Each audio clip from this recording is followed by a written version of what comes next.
Welcome, everyone. It's my pleasure to welcome you to our roundtable discussion this afternoon on a very timely topic focusing on Putin's wars and the global order. And as you'll see from those who are participating in our roundtable discussion, we will get 4 unique views from the other side of the pond. And so to open this up, I want to say a couple of thank yous, and then I want to introduce UW's president to give us some opening and welcoming remarks.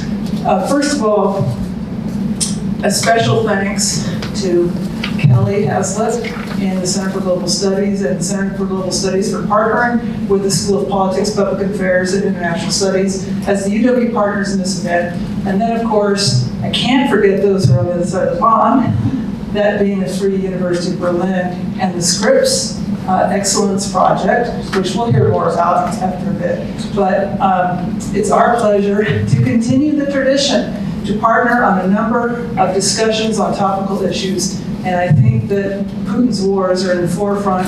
We've seen the news this week, so we know that these things are not going away and they're escalating. So to get us started out, maybe with a little bit of a friendlier note, I'd like to introduce UW's president, Dr. Ed Seidel. He's been our president. He's now in his 3rd year. He is really the architect of a lot of initiatives here at the university, including a lot of economic development initiatives across the state. And you don't need any more introduction than that. Would you join us, please?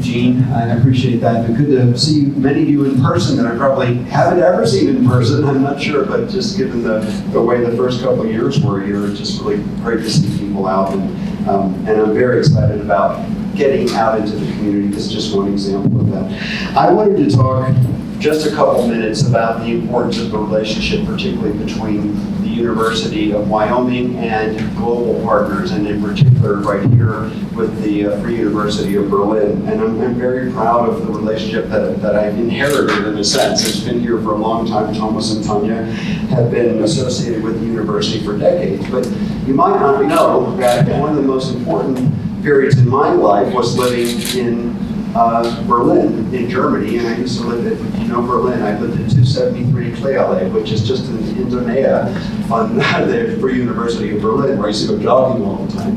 And I was very pleased. I had collaborations with people there in physics and computing and other areas. And so I come here and I find that there's this ready-made collaboration. And so we went, was it last year, I guess, and signed an agreement with President Ziegler there, and it was just not only a reaffirmation of our collaboration with the university, but a new starting point for new things we'll be doing. And I anticipate a number of growing collaborations building on what's already in place here, but also on other topics as varied as our new School of Computing or the Center for Entrepreneurship and Innovation, and of course, particularly in computing, where there's an Institute for Computing that focuses on social sciences, arts, and humanities, and computing, and so I think there's a great possibility for a partnership there.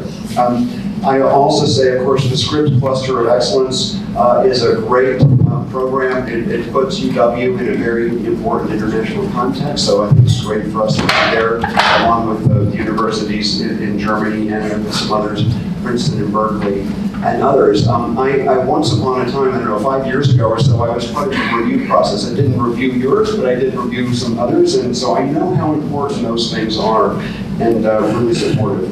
Special thanks, of course, to ongoing support, and we are actually neighbors in Centennial, so in fact, they convinced me that I should get a hot tub, which and it's been a good recommendation, appreciate that.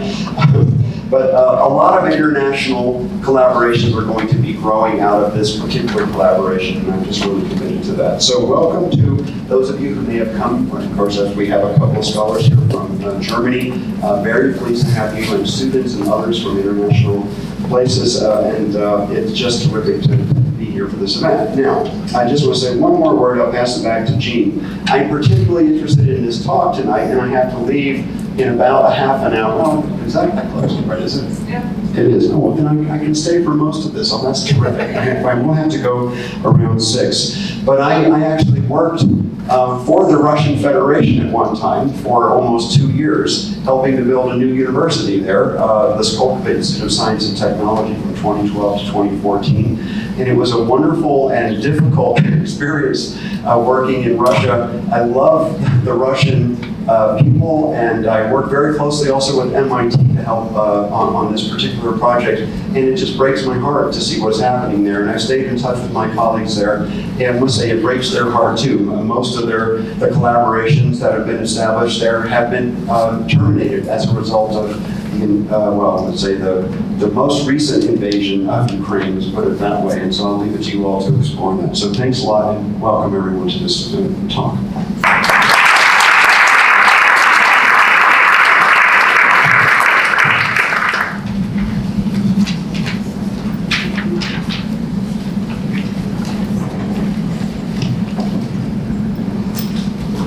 Thank you for those remarks. I think you set it up really well.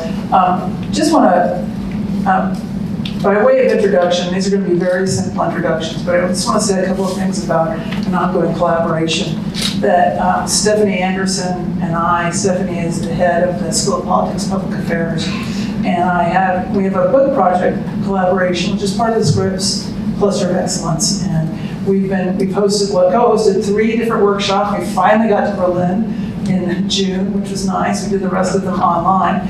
But we have scholars from more than 2 continents, as a matter of fact, focusing on issues of polarization and nationalism here in North America. But the thing that is most unique about the clusters of excellence, and particularly the Scripps project, it's about contestations of the liberal script. And that is about looking at patterns in things like nationalism and populism, et cetera, globally, looking at these trends from a global comparative perspective. And so we might be the first or second book out of this particular project, but it's ongoing. It has a number of years to go, and we're very pleased to be the partner in the first substantive book for the United States, and we'll move on to other regions. So having said that, let's move to our topic for today. So Putin's wars, the plural is, as President Seidel mentioned, the plural nature of that is deliberate. It's not as if this is the first invasion of parts of the Ukraine. So if you go back, you've been watching the news, this kind of behavior is more than a decade old. It might be historical as well, but we have things that have been going on in Ukraine, Crimea, et cetera, for close to a decade. So we're going to have a number of different perspectives. We're going to go in a little bit different order that we have here. We're going to be going actually in the order here. So I'll just very briefly let you know where people are from. We will be starting here in a moment with Thomas Risse from the Freie Universität Berlin. He will be followed by Tanja Börzel, also from the Freie Universität Berlin, And then it will be Mathias Albert from the University. I'm sorry, I'm going to emphasize it. That is such an American thing to do, isn't it? From Guildford. And then Antje Wiener from the University of Hamburg. So we'll go, all of the folks here are political scientists, have expertise in a variety of international relations, transatlantic relations, and European politics. And so we're very interested in hearing your views from the other side of the pond. And I'm going to turn it over to Thomas Risse.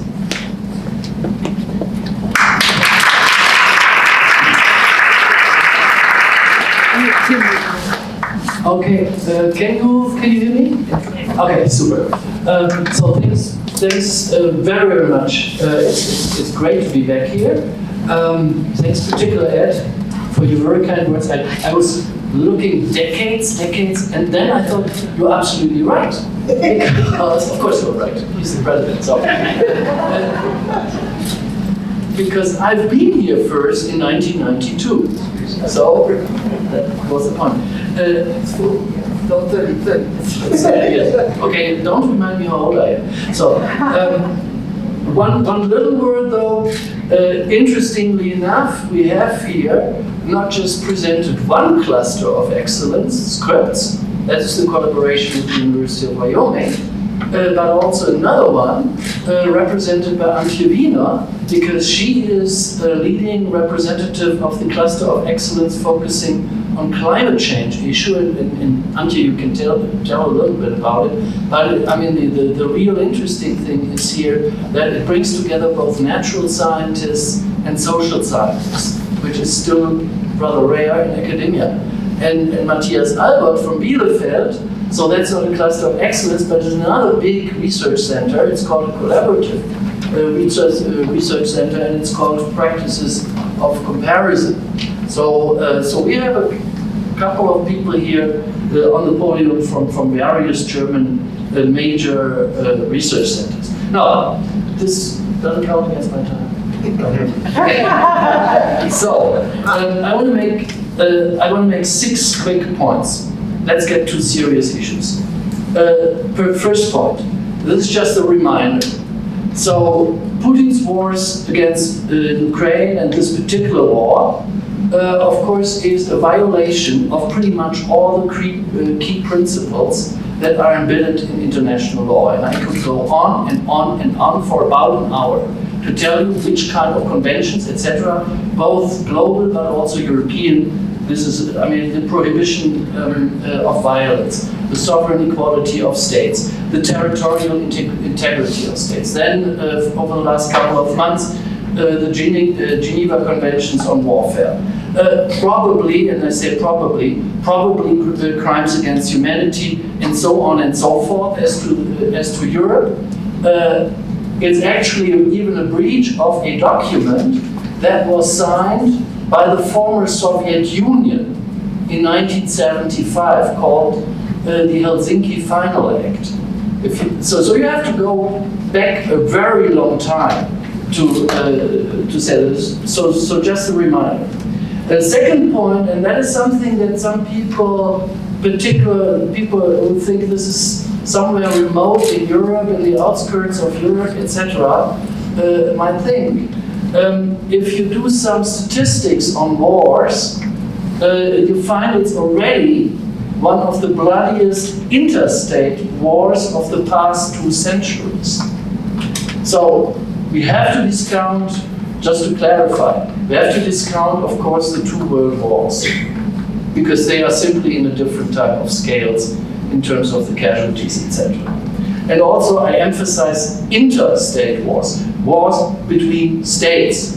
We have, of course, many more wars intra-states, civil wars and such, and they are usually way more bloody than wars between states. But when it comes to wars between states, which actually, if you look at the statistics, a rather rare occurrence in the past 200 years. Already in July, according to some statistics, the war was in the top 25% category as far as casualties among so-called combatants, that is soldiers, are concerned.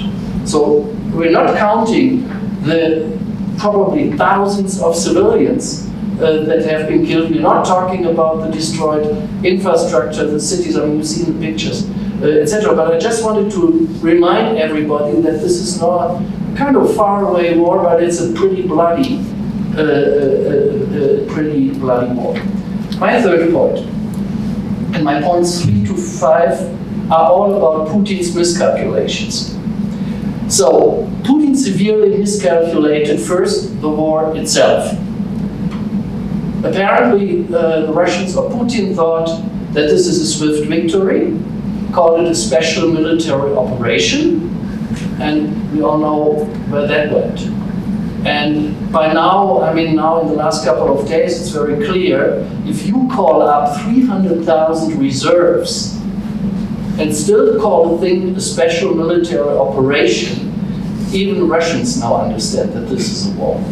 Okay, so now we can look a little bit on the reasons why this was no swift victory. And I just wanted to mention 2 or 3. Number one, and that came as a surprise actually for a lot of Western observers too. It turned out that the Russian army was really ill-equipped for this type of warfare. In particular, it had a rather outmoded command structure, and on top of it, very ill-motivated forces. And I'm not sure that this, with the call-up of the reserves, is getting any better. On the other side, the Ukrainian army, and in the beginning we all thought that this is a matter of days or maybe weeks, and this is over. Extremely well trained, one has to say, since 2014, particularly by the US and by the Brits, with extremely well motivated. That's the other thing.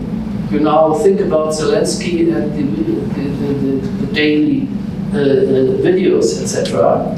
And then, of course, the support from the West and the NATO with weapons, plus, and I think that's equally important, by now, real-time intelligence.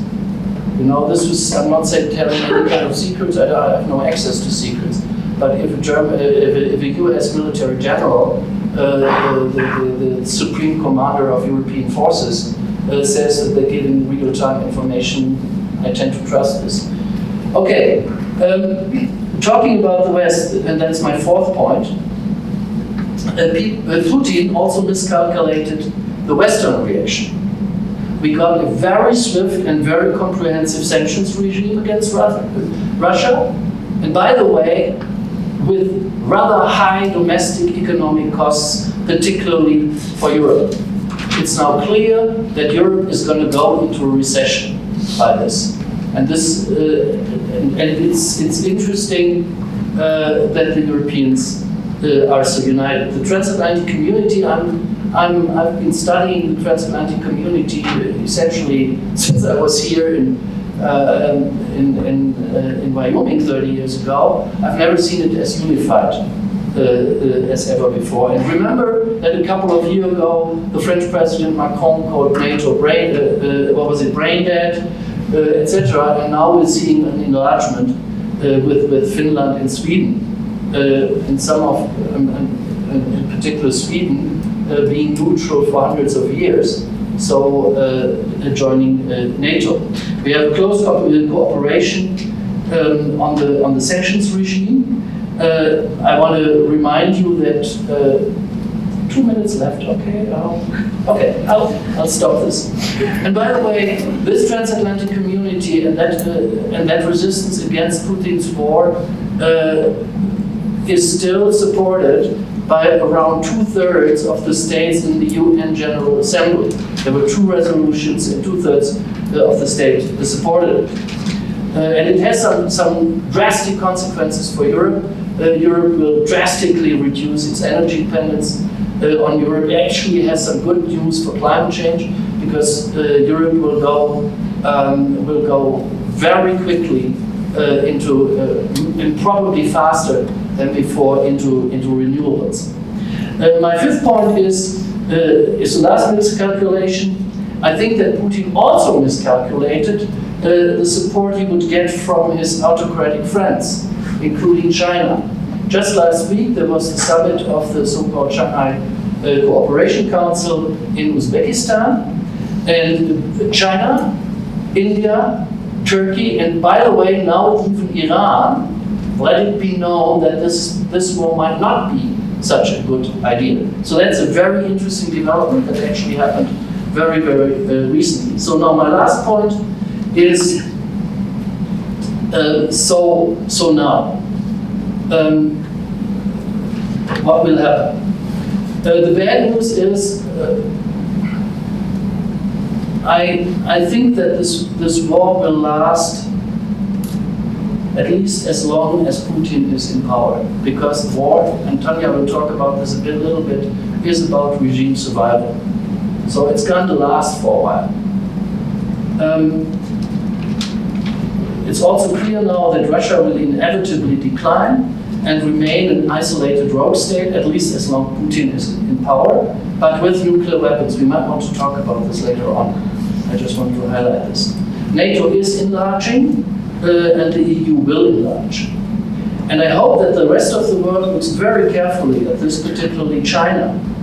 It is unclear at this point what the rest of Asia, Africa, Latin America will do. They're rather silent.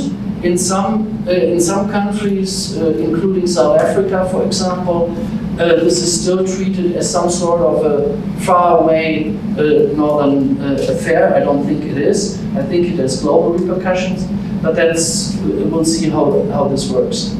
So, in sum, not all is lost for a rule-based world order, but I think the challenges are absolutely enormous.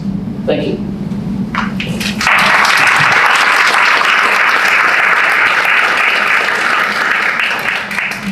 Thank you, Thomas. I'm going to put this here because people who know me, I'm talking with my hands, so I don't want to throw a microphone at you. Okay, I have been tasked to talk about Europe and the European Union, and I apologize to the folks from Centennial. There are quite a few in the audience, actually, so there will be some repetition of what I said a few weeks ago.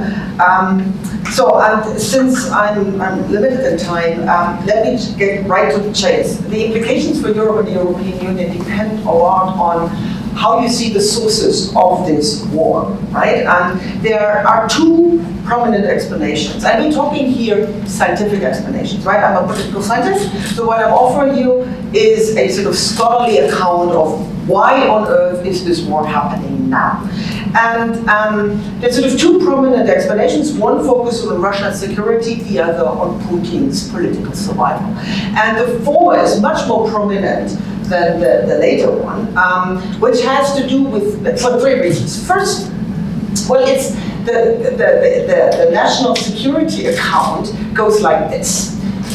Essentially, it is the West, and particularly the US, that forced Putin's hand. He had no other choice but to invade Ukraine because of NATO expansion, right? So NATO expansion pushed the West sort of into the Russia sphere of influence in Eastern Europe and the Baltics, and ultimately Putin had to do something to stop the expansion of the West into Russia's security and space and sphere of influence, and the only thing left was to invade Ukraine. So that is a very crude summary of the argument, but that is what you read a lot by, most probably by Jean Garrison, one of the leading international relations scholars. But interestingly, and that I think also explains to some extent why this account is so powerful. It is supported by people like Noam Chomsky. You know, he is a linguist. He is a public figure, but he's certainly not someone who would agree with anything Jean Garrison has ever written. But when it comes to explaining why Russia invaded Ukraine on the 24th of February, he gives you essentially the same account. It is the US and US imperialism that ultimately caused this war. The second reason why this account is so prominent is because it resonates with the political discourse actually on both ends of the political spectrum, both in the US but also in Europe. So interestingly enough, you find strange bedfellows. You have people on the progressive left as well as on the conservative right who would argue, who defend Putin and Putin's war against Ukraine by pointing to NATO expansion, as one of the politicians said, it was the biggest failure of US foreign policy in the history of the United States of America. So clearly that we are to blame, right? And the third reason why this account is quite prominent, because it resonates with Putin's propaganda. Just yesterday, he explained, he justified the partial mobilization of 300,000 reservists by saying that the West is trying to destroy Russia, right? As it had destroyed the Soviet Union, it is now up to destroying Russia, and therefore, you know, Russia needs to stop the West. Personally, I may not like this account, but as a political scientist, this is not the point, right? The question is, where's the evidence? What kind of evidence do we have that supports the argument that it's sort of our own doing, the West's own doing, that Putin is now fighting Ukraine? I don't have the time to go through the history of the end of the Cold War. Suffice to say, there are fantastic books that clearly show that the story is a little bit more complicated, right? Than simply blaming NATO expansion for Putin's war of aggression against Ukraine. What I want to do instead is to briefly present an alternative explanation that focuses on regime survival, or, to put it bluntly, on democracy. What is at stake here is not Russia's security, it is Putin's regime survival. And why is Putin's survival at stake? It's because of the democratization processes that have been going on in the immediate neighborhood of Russia. In fact, as Jean already pointed out, we deliberately chose the title of this talk at Putin's Wars, because the Ukraine war is the escalation of a conflict that started more than 10 years ago and had nothing to do with NATO expansion. At that point, in 2012, when Ukrainian President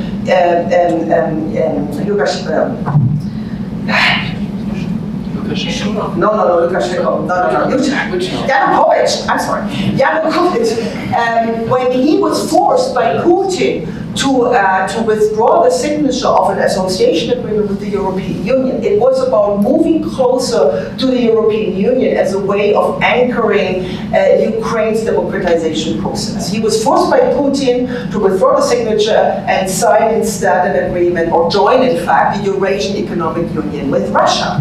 And that triggered the Maidan protests in 2014, which ended with Yanukovych being forced out of power, that was the good news, and a change in the Ukrainian constitution that made NATO membership and EU membership a state goal.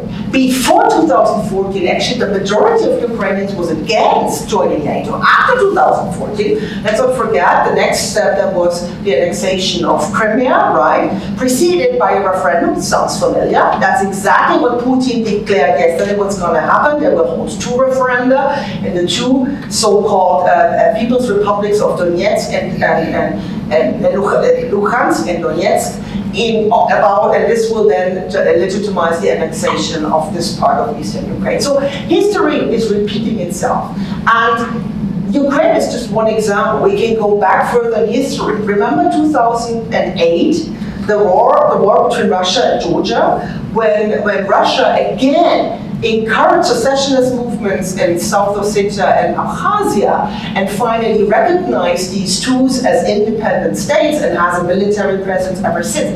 Why was that happening? Because Georgia was on its path towards democracy. And let me remind you, in 2008, it was France and Germany that actually stopped the US initiative for offering NATO membership to Georgia, right? So Georgia did not obtain a membership perspective because of Germany's and France's intervention, and it didn't stop Putin from keeping that conflict in Georgia. It's 1/3 of Georgia's territory the Russians are controlling alive. And I could go on, there's Moldova. There are a couple of other cases, right, that support, there is empirical evidence that supports the argument that whenever there are democratization processes going on in Russia's immediate neighborhood, Putin has been trying to escalate conflict, to destabilize the regimes. And that's exactly what's happening currently in Ukraine. So democracy is the real threat to Putin, not NATO expansion.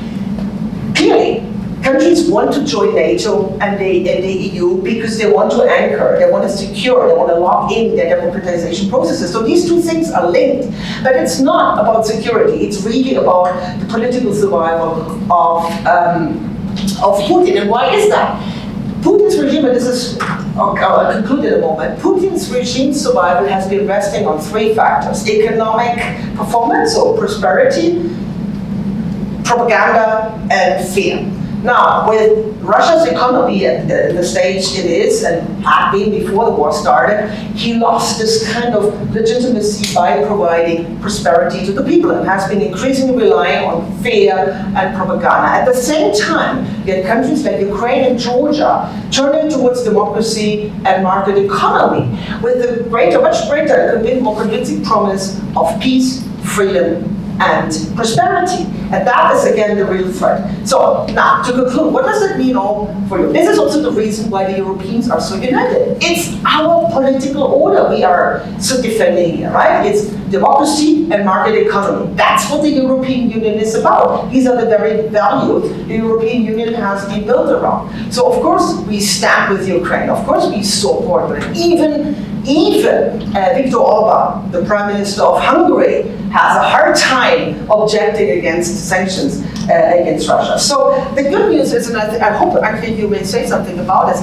yes, on the one hand, Putin is contesting our liberal principles, but at the same time, on the other hand, these kinds of deep contestations of our principles can actually strengthen rather than weaken our liberal orders, and that is sort of where I want to end on an optimistic note, as Thomas did, that I think for Europe, after all, that challenge might not necessarily end in a decay, but actually might lead into a certain renaissance of our liberal model. And I leave it and hand it over to Mathias.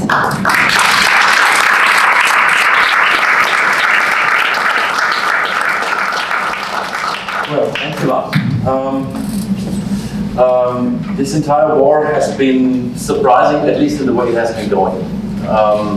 No one expected on the 24th of February that half a year later, more than half a year later, we would still be sitting here actually talking about an ongoing war that might be going on for a long while.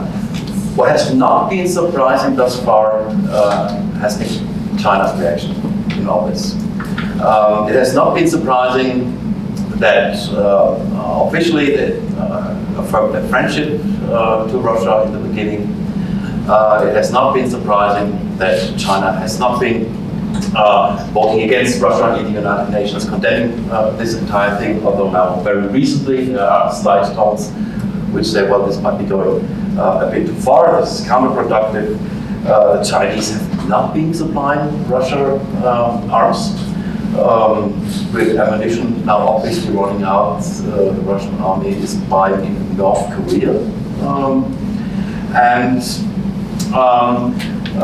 So by and large, China has been standing on the side, in a sense, in many respects. And one would probably expect this to continue for quite a while. And maybe the crucial threshold is, and the Chinese have made this very clear, although subtle, that using nuclear weapons is probably not the best idea. But this is the point where the Chinese will probably be standing by Russia's side. However, I would argue that if we want to really think about what this war, however and when it might end, means for the future of world order in the longer run, China is the key. I think China is the key in this respect. And why is it? Let me start my thoughts on this with just a brief view on what might happen in the next weeks or months. I think the next weeks or months will be absolutely crucial to the future course that China will be taking. As you might know, next month there will be the Party Congress of the Chinese Communist Party. Chairman Xi Jinping will be seeking an unprecedented since Chairman Mao third term in office. He is trying to basically put himself on that level with Mao. And very much of what he has been propagating has been this dual strategy of, on the one hand, economic globalization and prosperity and benefiting from that, on the one hand, but also quite a lot of anti-Western politics and rhetoric. So he has been playing this card very much, that in a sense Putin has always been playing, that the West in a sense is also threatening to China. At the same time, think about the current situation in China, which is extremely dense. The situation in Chinese society is extremely dense. Think about the COVID pandemic. I mean, people being locked up for weeks, if not longer, in their apartments with little food and so on. And this going on and on and on and on, and no exit strategy in sight.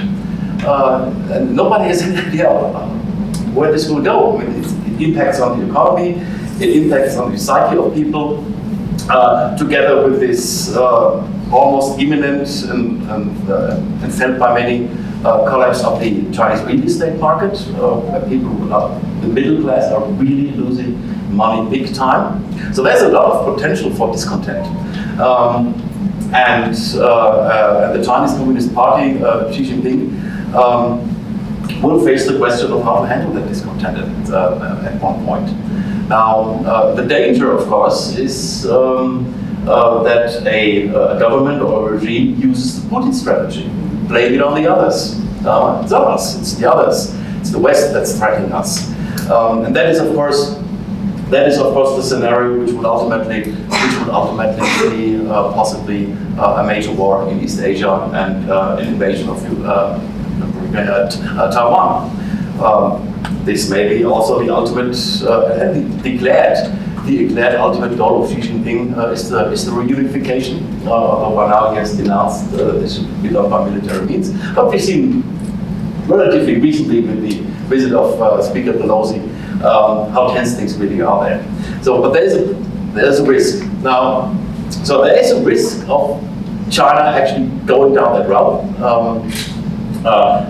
Tensions in society rising, discontent growing, and the strategy is blame it on the others, expand. Now, the one thing regarding that scenario that one should remember is what the Chinese are doing right now is watching one thing very, very closely. I think if there is one key lesson the Chinese draw from that war on that very general level is if you start a war and have societal discontent in your backyard, you better win it, and you win it quickly. Because I mean, what we are seeing right now is an unraveling of the Russian regime. We do not know when it will end. We do not know how it will end, with possibly disastrous consequences if they are doing the last stand thing. But the Chinese really realize if you do that, you better win it and you win it quickly. And as long as there is no guarantee of being able to do that, as long as the guarantee by the West, and particularly the US, to stand by the side of Taiwan is credible, I think it won't happen. Now, that of course leaves the point of where will China be heading? And the thing is, I would always argue that the world needs China more than Russia in many respects. I mean, you can't fight climate change without the Chinese. It's simply impossible. You can do whatever you want in the rest of the world. Don't get the Chinese on board. It won't happen. We do still, despite disruptions in supply chains, we do still live in an economically globalized world. If everyone in this room were to carefully check all their clothing, how much of it was made in China, and how many things in this room were probably produced there, we'd be surprised. So we're still living in a highly integrated, globalized world economy, and China has a pivotal role. So you can't really go without it, without a major world economic crisis. So I would argue that it is absolutely essential. It is absolutely essential to try be robust against China. Tell them some things really are a red line that should not be crossed. That is an invasion of Taiwan. Nudge the People's Republic of China in the direction of hopefully coming on board in moderating Russia as far as that is possible. I mean, we must remember the last thing that the Chinese, of course, also want is a fully democratic Russia in the neighborhood. So, but I would still assume that the Chinese do have some influencing power. So, if the West was able to nudge them in the direction of moderating Putin and his allies, that would be a major achievement. China is too important to ignore. I would strongly argue for far more actively pursuing scientific cultural ties, which have been severed more by the pandemic rather than by geopolitical developments. And I just conclude by saying how crucial that is. I mean, there are of course possible apocalyptic scenarios on what Putin might unleash in final desperate moments if he's not stopped at that point. But the risk of a major systemic war, and we're talking world war, the risk is exacerbated if we do not manage to somehow foster a relation with China, which might not be one that we integrate China fully into a liberal world order, but foster a stable relationship with and choose this world deliberately, an empire that has expansionist tendencies. And I think one of the lessons to convey to China is that expansion doesn't necessarily pay. And by the way, this is my last sentence, the two explanations that Tanja offered, they are not, why does Russia do this? And it was the regime support thing and the threats by the West. They are not mutually exclusive of each other, because if you look at it in a longer historical perspective, I mean, what we are seeing here is a war of imperial decline. I mean, Russia is an empire of sorts. China is an empire. It's not just the US in some kind still functions as an empire globally. And what we are in a long-term historical perspective, what we are witnessing in Ukraine is still the decline of the Soviet Empire, full stop. Nothing else.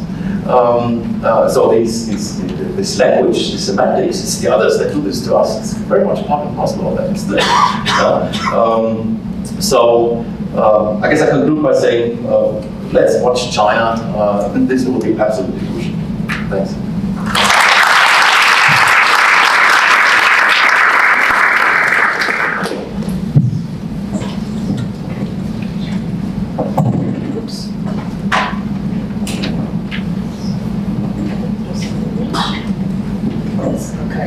Can you hear me? Yeah. Yes. Well, Thomas already mentioned that I'm from another of these big clusters in Germany, and this is about climate, and we called it climatic change and society. And I'll say a bit about society and the role of society in all this, and our role of academics to include society and the social. And one thing to count guns and account for militarization. It's another thing to think about the social, and Mathias mentioned already, without society, especially when society is in conflict, you can't win wars or make peace.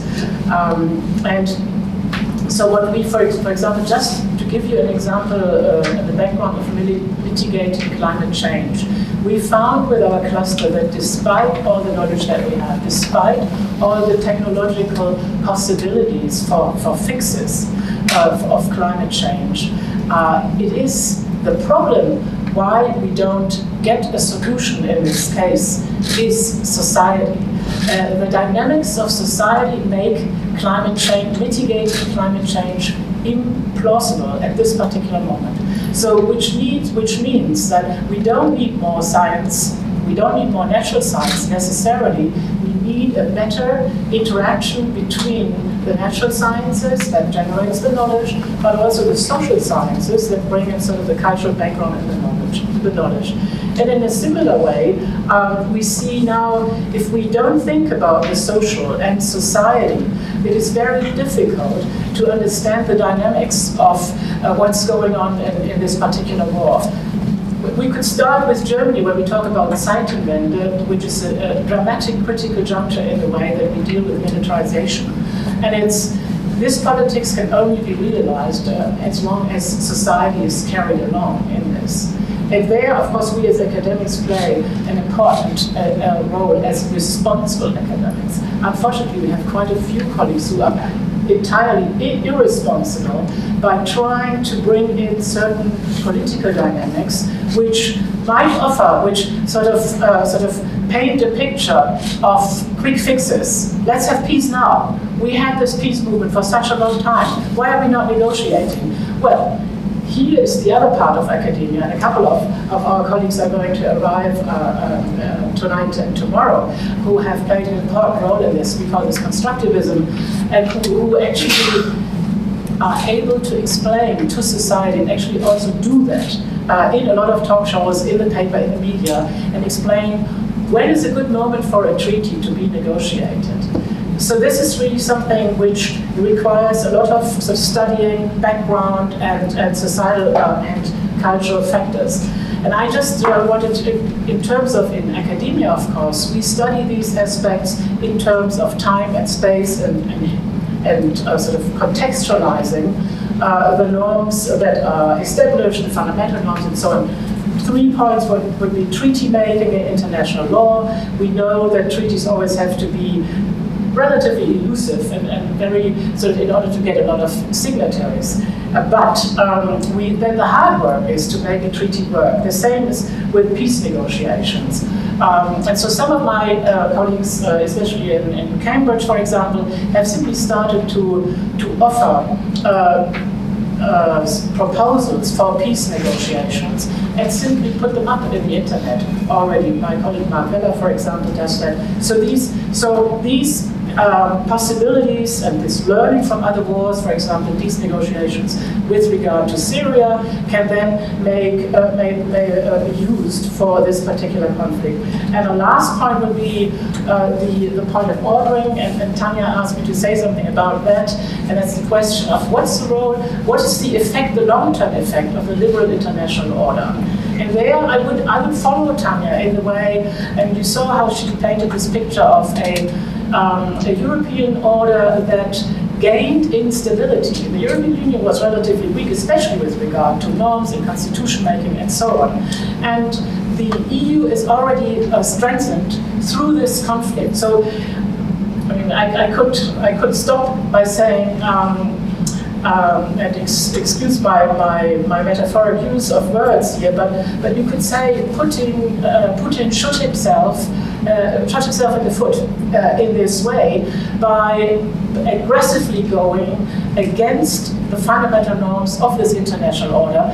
And we could hypothesize that at this point already, the liberal international order is much stronger than most of us, and we share that amongst constructivists, liberalists, and realists, that we thought the liberal international order was quite weakened, especially in regard of populist politics in various countries. I don't have to name them all. But we see a change here, and that'll be very interesting to see how this liberal order advances in a renewed way. And I stop there. There'll be questions, I'm sure.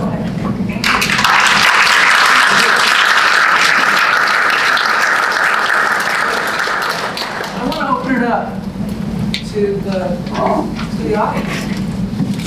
It's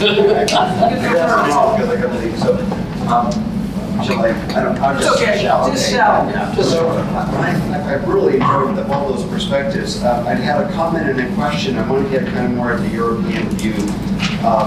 So the comment is just that in addition to Tanya's 3 reasons why Putin is so strong here, I think one of them, maybe within Russia, or at least up to now, we'll see how long that lasts, is he stands up against the West, and that is so valued by the Russians, have such a proud tradition and don't feel respected by the world, and particularly by America. So I certainly saw many versions of that. But the question I really had was, given that Putin has now ratcheted it up again yesterday in a very dangerous way, and America is spending billions of dollars per week already, and so they're unlikely to back down. But Europe is in some ways like a little bit of a bystander in that particular part, but also the recipient of lots of economic turmoil. And then there's the rise of nationalism in Italy, what you see in Austria, and countries throughout Europe. Even if they're not nationalist governments, there's a strong streak. So does Europe have the commitment, do you think, to really stick this out? That's really the question. And what's going to happen there? What's your thoughts on that? Okay, first of all, absolutely, and I think Mathias already explained quite well. why China is supporting Putin, because he's presenting himself as a force that stands up against the West. That also explains why India is very ambivalent, South Africa is very ambivalent, Brazil is very ambivalent, right? These all consider themselves to be liberal democracies, so are sort of, and still they say either they say it's the Europeans' war, or they say, yes, finally someone is standing up against the US and telling them, calling their double standards. And so I think this is not only working in Russia, but it is also working in other parts. So that's the first one. The second point is that, but because Putin is doing this has, it's such, using violence, right? He overstepped, and that silenced for the moment the ultranationalists, the authoritarian populists in Europe, right? I mean, as I said, even Viktor Orban felt compelled to support sanctions against Russia. But that is, I think, a big question. I think, as you said, Antje, we can hypothesize that this conflict, this war, might ultimately strengthen the EU's commitment to democracy, because we have understood that democracy is not necessarily for free, right? But the costs. And I use this as an infomercial to another event next week. It's called the costs of conflict. The cost, the domestic cost of this war are tremendous. They take into account inflation is rising. I mean, we're talking about the German economy going into not only stagflation, but into really recession. So that can actually become very dangerous. I mean, some people already see a hot fall, right? Where the populists will mobilize the discontent, societal discontent that has been silenced by this war, rally and support behind our liberal principles. But let's not forget there's quite a number of people who have been disappointed by the promises of democracy. And they, again, have been silent for the moment, but some of them, many of them actually, have to bear the cost of this war. So we'll have to see how strong the resilience of liberal democracies are in dealing with the societal discontent. And I think this will be a key challenge. Yes. Okay, 2 points. Just one issue, ironically, for the European commitment is what happens on the ground in the war. Yeah? So it's interacting. Yeah? If Putin continues to lose the commitment, will be steady. If Putin starts winning, I'm not sure what's going to happen. He's going to give it everything he's got now. Yeah, exactly. So, I mean, he's pretty desperate. Right. Right? The other thing is, I just wanted to make a comment on this ratcheting up. I mean, on the one hand, yes, the nuclear rhetoric by Putin is unheard of. In the entire history of nuclear weapons, conflicts, India, Pakistan, you can go. Cold War, etc., never have been these really open threats being made. At the same time, I mean, I'm an old bombs and missiles guy, so I look what is actually happening on the ground. The answer is zero, absolutely zero. The Russian forces are not moving, the nuclear forces. They're not moving, they're not going on alert, nothing, absolutely nothing. So if you have nuclear threats, you would expect certain action on the ground. That's not happening. And on the other side of the US, it was confirmed, I think yesterday again, by some general, I don't know whether he misspoke or so, that they see absolutely no momentum at the moment to do anything with the US nuclear forces. And by the way, that includes War and Air Force Base. No, I mean, we should sometimes we think this is way far away. Actually, it's not. So it's, sorry, I got carried away. Another question I'd like to, we have this question for Mr. All right, There we go. right there. Yes. Yeah, The mic? yeah. Yeah, I can speak pretty loud. Yes, okay, good. Go for it. Stand up and speak loud. I think a big fear here in America is, I think how I view U.S. foreign policy is pushing for regime change in Russia. With that being said, Putin will not do anything to accept said regime change. If the conditions in the Russian system really get worse as economic sanctions take more place and citizens really start to feel it, would that be grounds for nuclear war? So he would like rather blow up the entire world than lose his power. I guess that's my question. That's a possibility. So that's maybe a question about the psychology of Putin. Just very quickly. Just very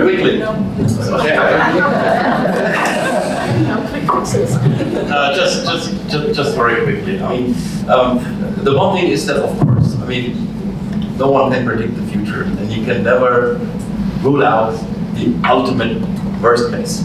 You cannot. That a regime in its last seconds decides, well, if we vanish, then we want to take everyone with us.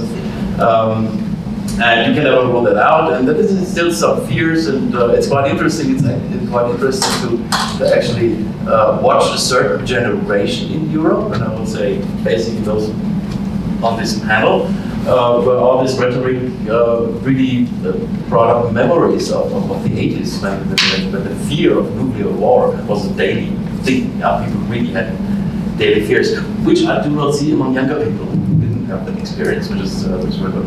But the one thing I wanted to add, the thing we must not forget is that what is still rather likely is that if Putin and his inner circle goes down, this does not necessarily mean that tomorrow you will have a democratic liberal government. It might simply mean that other autocrats in the wider circle simply see this to have been a huge mistake, use the opportunity to oust them. Now, and the question really is, from a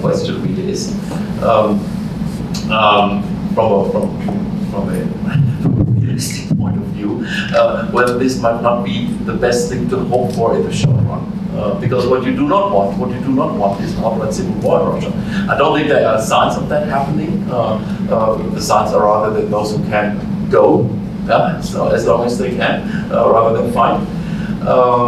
But you maybe do not want that. And what maybe the best thing that you can hope for in the near future is a government or a regime which you do not like, but which, at least for the time being, arrives at a point where it says we've got to stop this war. It's a bit of a cross miscalculation. So that might be the best thing to hope for. Another question. Logan. So this question is actually for you.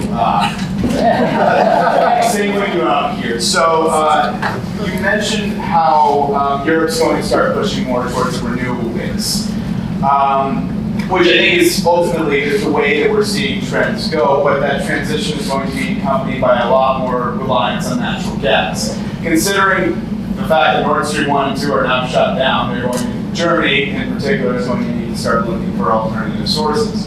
To those are potentially being the United States stepping up and providing a lot more natural gas fracking measures, or going through Azerbaijan and using Caspian natural gas. The issue with that is that the United States will have to forsake some of its climate goals in order to provide this natural gas, and I'm sure Germany would have to also say that they are no longer moving towards those targets as they need to the time to transition. And then when it comes to going through Azeri gas, how long is Europe going to turn a blind eye to what is going in Armenia right now? And say, is the price... How long is Europe going to have to turn a blind eye so that they can continue to push for renewables in the transition? Very quickly. I think you're right in the midterm. Okay, so we need alternative sources at the moment. I mean, Nord Stream, etc., is gone by the end of next year. We probably have reduced our energy dependence on Russia to close to zero. Maybe Hungary is still having some, but I mean that's really minuscule. So for that transition, it is true that a green Minister of Economics, because he's the guy in charge for this, has to see that he gets some natural gas somewhere else from other sources. However, particularly look at the polling numbers and look at the way German public opinion looks at these things. I'm not a fan of securitization in the sense of making everything a security issue. But sometimes securitization is actually good because it gives a real push toward renewables. The argument now being we need to go toward renewable. One thing is climate and climate change, but the other is a real serious security risk. Plus what you mentioned, apart from the United States, most of the other guys with fossil fuels are pretty bad autocratic regimes, rent economies, and we don't want to be dependent on Saudi Arabia to repeat the shit. To repeat the things that we did, and I think that was a tremendous mistake. It becomes so dependent on Russian energy. So, Thank you. Tim? Thank you. Excellent panel. Please speak up. I'm Fulbright, visiting Fulbright professor this semester. An excellent panel. My question is, I'm looking for reasons to be optimistic. And one of the points of optimism is that what Putin has exposed is how far autocracies are really bad at fighting wars. You'd suppose after 20 years of Putin, the Russian military would be battle hardened. I mean, they've flattened Chechnya, they've done something similar in Syria, invaded Georgia, Crimea twice. And yet, the singular takeaway from this invasion is just how inept the Russian forces have been. And my point of optimism here is China, over that same period, has been building up its military, but it's nowhere near battle hardened. It's avoided every conflict. It's not fired a shot in anger since 1979. And I just wonder whether China is looking at this situation and really is much more cautious now about any claim on Taiwan that will be realized through military force. Democracies win wars. We've got all sorts of other problems, but we're actually pretty effective at fighting wars, and Putin has highlighted that. I just wondered what the panel's thoughts were on that interpretation. A very spontaneous reaction. I think we need to be very, very cautious in drawing one conclusion. What is by now clear is that not only academics, but Western intelligence, militaries, grossly misjudged the Russian armed forces, massively overjudged their capabilities. And what this, I think, should remind us of is how imperfect the information is on such armed forces. So I would be very cautious in drawing the conclusion that from the fact that Western intelligence so much misjudged the Russians, to conclude from that, well, it can't be too bad with the Chinese either. I'd be very careful to draw that conclusion.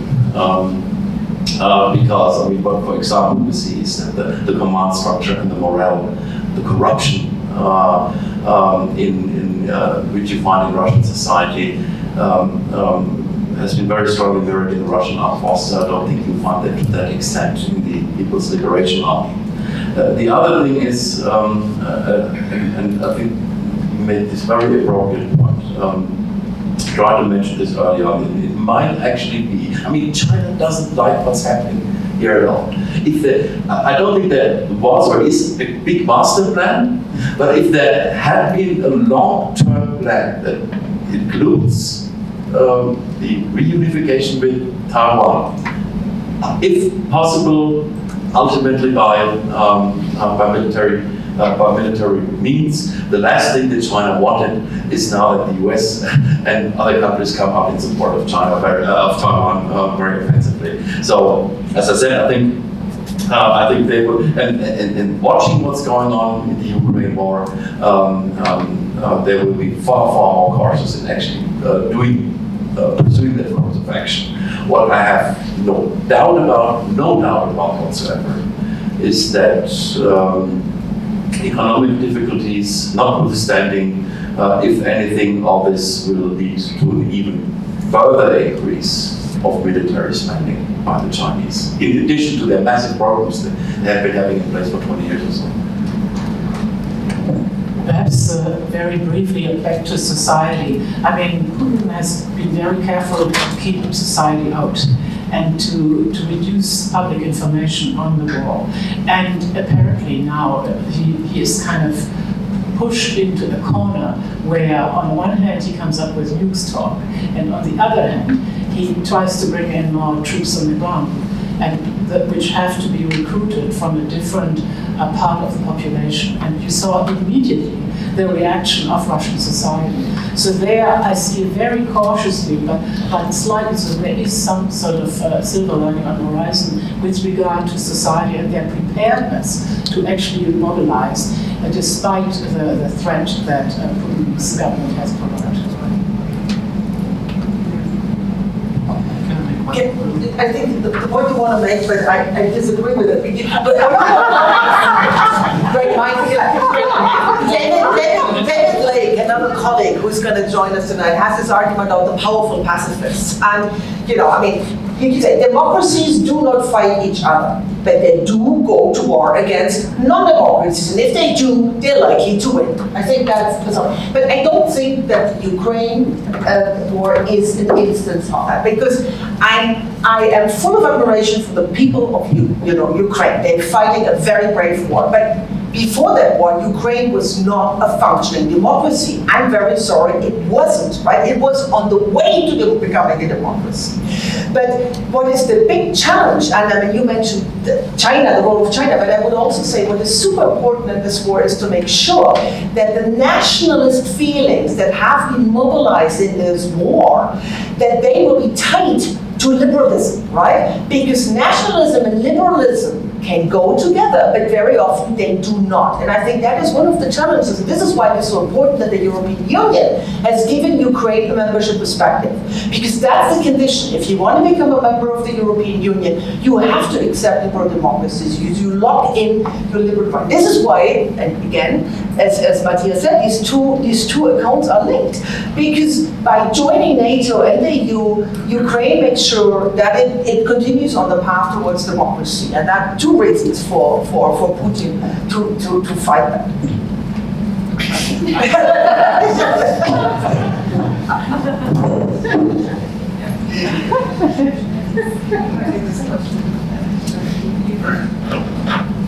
So, kind of going on that note, obviously the use of propaganda has been a big part of this war. So I was wondering what your guys' perspective was on the effectivity of Putin's propaganda both in Russia itself as well as in countries maybe smaller in the eastern sphere influence on Russia, and how that propaganda is getting out to them and affecting those societies.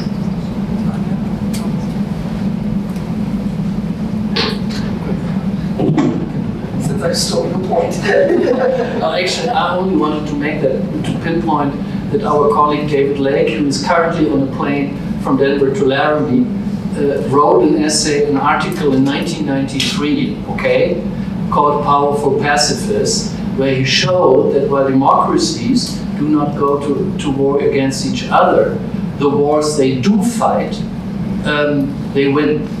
He had a whole quantitative statistical evidence for this. So now the propaganda question. Yes, you're absolutely right. But this is where I started. When you call up 300,000 reserve and call an operation, a special military operation, like a little thing we do, on an island or whatever,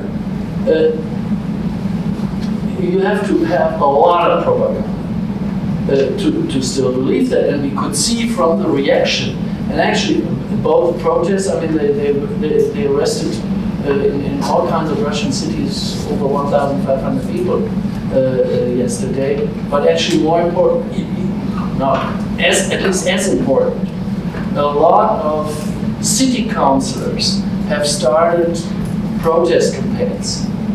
Yeah? So it is interesting. So not every propaganda works. Yeah? But we live in, I mean, you know this. Hey, this is the United States of America. We live in the area of fake news. You know, I'm sorry. I think But that's even more important for us as academics to not become entrapped in this kind of stuff. I think there are 2 points, and I cannot two issues, and I have no definite answer. But one is the question to what extent what's currently happening undermines the propaganda. The second one is, even if I buy the propaganda, am I willing to sacrifice my life, the life of my brother, my son, my husband, for that, you know, Russia imperialist agenda and defending Russia against whatever? I think these are 2 different issues. And I don't know how powerful the propaganda still is. There's certainly a dent in that whole tale. But I also think a lot of the societal discontent Antje mentioned has to do with the fact, you know, and there's also this historic experience of Afghanistan. Russia's Vietnam is Afghanistan, and you had grandmothers mobilizing, right? So you had the societal mobilization we've seen in the Soviet Union and Russia was very much related to these kind of military campaigns and the victims, right? And so the mobilization of these 300,000 people could be a real game changer. I think I fully agree with Antje. And I'm not sure whether propaganda will be powerful enough to sort of mobilize the support Putin would need to deploy these 300,000 very badly trained. You know, I mean, he used to recruit, and I think Antje said that, these forces from non-ethnic Russian parts of Russia, right? So, and then he had the Wagner group, these mercenaries, and then he had people from Chechnya, but they always drew their support. So this is really a desperate move that could actually be, again, a game changer.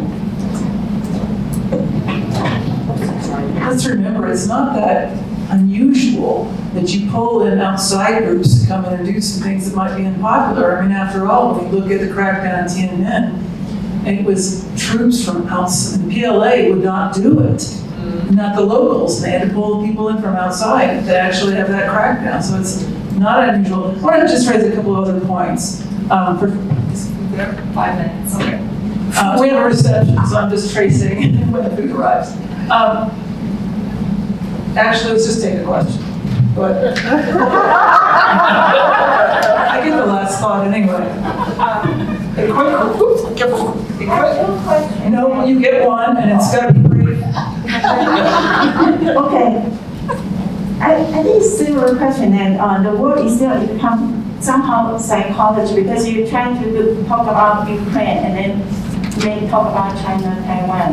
And on the war between China and Taiwan, become very psychological about how each part of the world they do the calculation and decide what to do next. I just want to say that I talked to the Chinese people, and then they will say that I'm from Taiwan, and they say that German is, for the whole Europe, German is our friend, because you will see that there's a huge investment of German company in China, so the investment interest is there. So I just wonder whether the way you said it is also quite related to those economic relationships. Yeah. And also very curious about how climate change, the cost benefit has been calculated, because I really wonder why negotiate with China, and I think it's important to avoid the conflict, but I'm very curious about how this, because being this authoritarian state, they did a lot of mistakes, like COVID, right in the beginning, because all these authoritarian governments fought. So all this cost benefit, I'm just curious about whether let China be the way they are is a good way or not. Does anybody want to take a quick answer, because I wanted to pull one more question from up here. I'm not really sure whether I understood the question fully. What I think I do understand is that many cost benefits calculations have been changing and are currently being changed in many respects. Companies pulling out of China, which would have thought this to be unthinkable 2 years ago. Market changes in Europe. I mean, as we discussed earlier, the perverse effect is that the push towards renewables will be much faster now in the medium run than it would have been without this war. What is changing, I think we must not forget this, what is currently undergoing a change is in many respects many coordinate systems.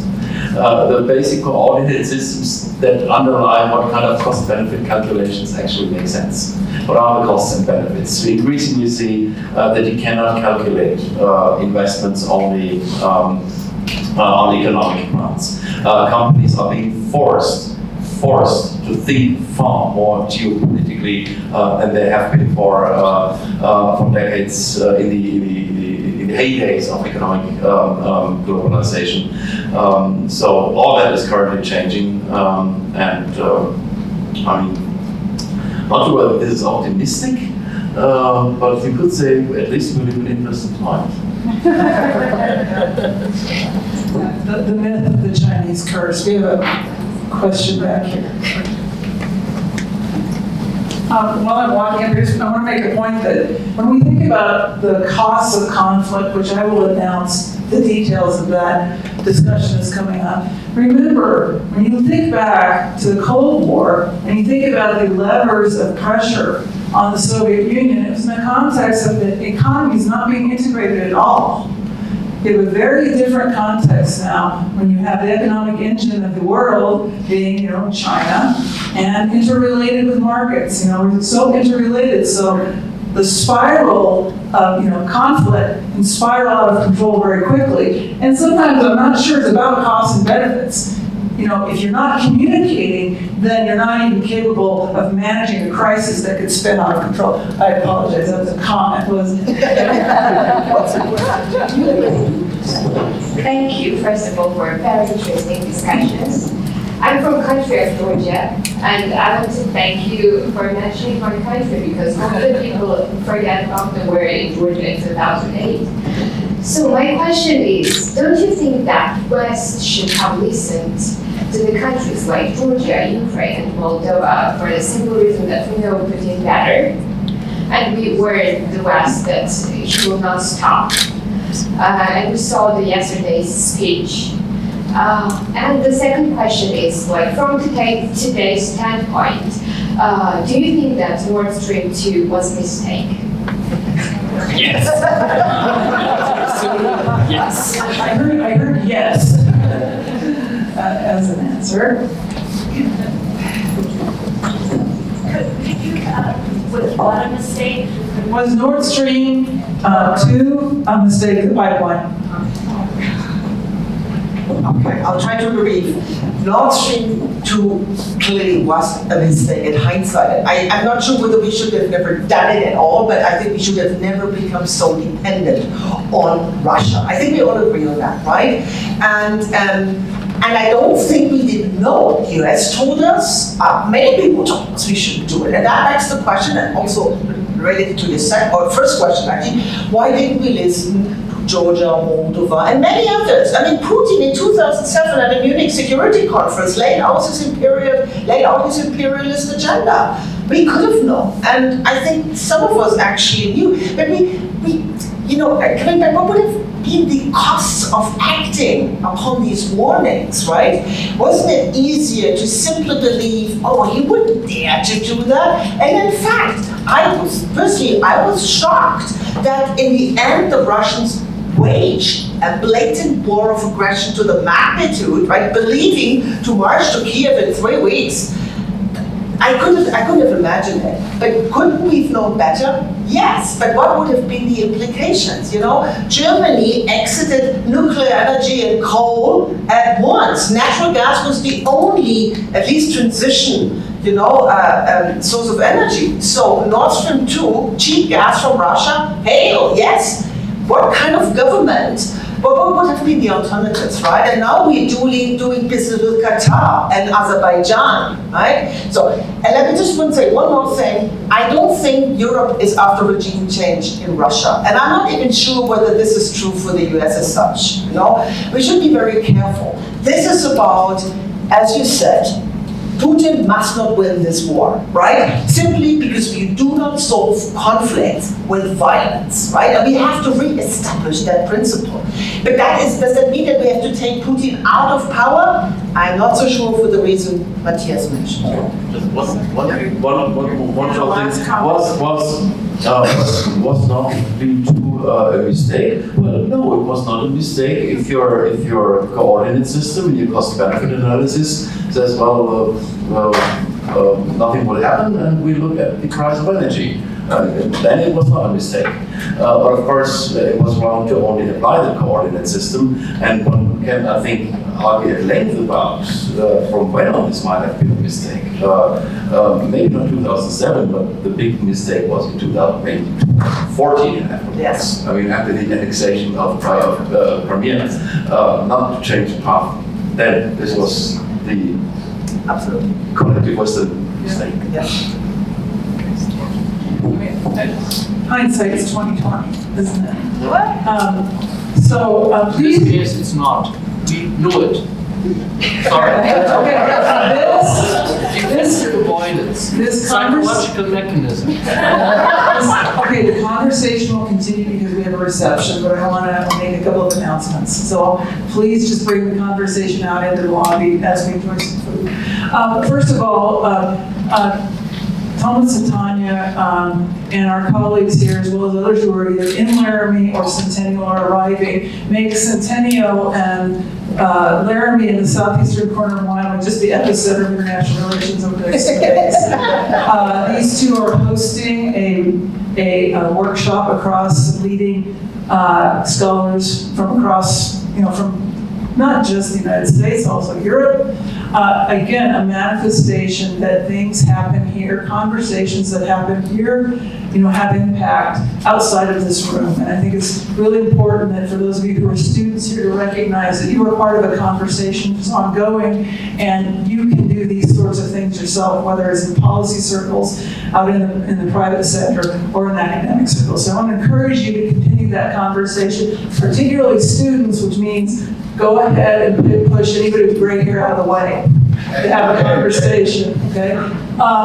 But I just want to note that I want to thank these two, first of all, for the work that they do and partnered with us for over a decade on the Centennial Fellowship, which has supported international research for students here at the University of Wyoming, and it's at least 30 students so far. So let's thank them for that.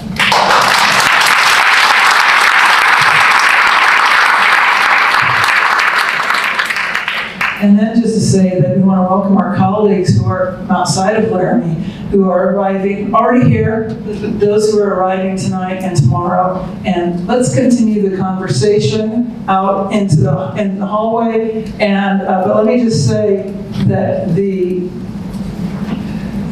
event that Tanya mentioned, the cause of conflict, is on September 29th in this room at 410. So you can do that. So we're done. Let's thank everybody and let's go have some food.